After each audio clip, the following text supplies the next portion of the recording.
Sahabat Kebun Raya Cibodas, saat ini kami akan berbagi informasi tentang IAS, Invasive Alien Species, bersama narasumber dari peneliti P2KTKR Kebun Raya Cibodas. Selamat menyaksikan.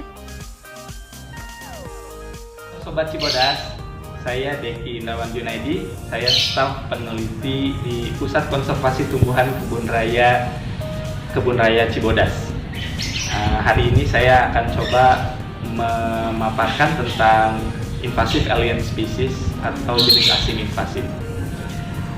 Secara definisi, invasive alien species ini adalah sebenarnya dampak negatif yang ditimbulkan dari introduksi jenis tumbuhan asing atau eksotik, yaitu jenis tumbuhan yang sebelumnya tidak ada di kita di Indonesia tapi didatangkan ke Indonesia atau terbawa tidak sengaja ke Indonesia. Kemudian dia menimbulkan dampak negatif di ekosistem alam. Sebagai contoh, misalnya ada eceng gondok. Dahulu ketika zaman penjajahan Belanda itu didatangkan dari Amerika Latin, kemudian dia tersebar di ekosistem kita di Indonesia.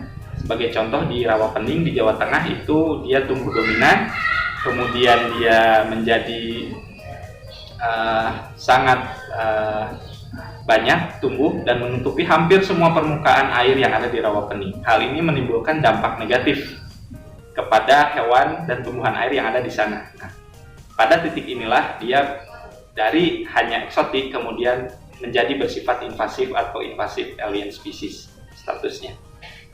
Nah, invasive alien species ini sudah menjadi isu global.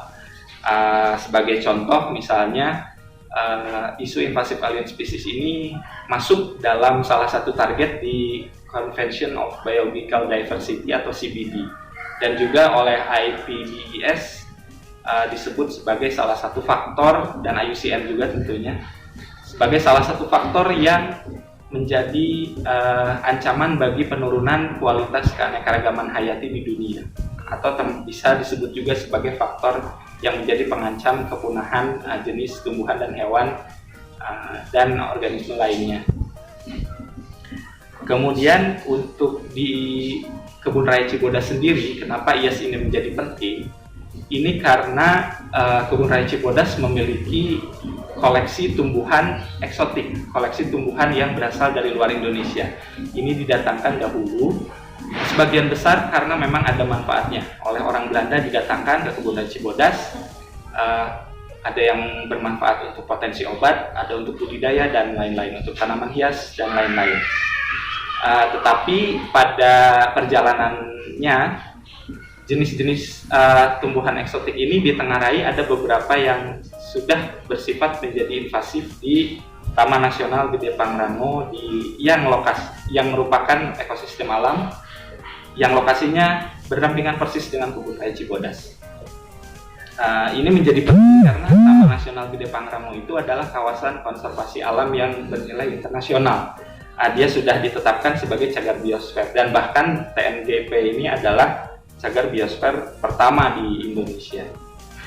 Jadi secara umum penelitian IAS di Kebun Raya Cibodas ini sangat penting dilakukan untuk dua hal utama. Yang pertama adalah untuk meminimalkan dampak negatif dan atau potensi invasif dari koleksi eksotik yang ada di Kebun Raya Cibodas. Berikut juga untuk mengelola bagaimana kita memanage jenis yang sudah menjadi invasif. Dan yang kedua adalah untuk memaksimalkan potensi manfaat yang bisa kita manfaatkan atau kita bisa gali dari jenis-jenis eksotik ini.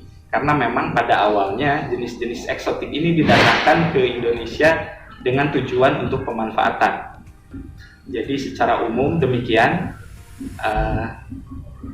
Pertama adalah untuk meminimalisir dampak IAS-nya. Yang kedua adalah untuk memaksimalkan potensi pemanfaatannya. Mungkin demikian. Terima kasih. Wassalamualaikum warahmatullahi wabarakatuh. Sekian pemaparan tentang IAS bagian ke-1. Semoga bermanfaat dan sampai jumpa di tayangan berikutnya.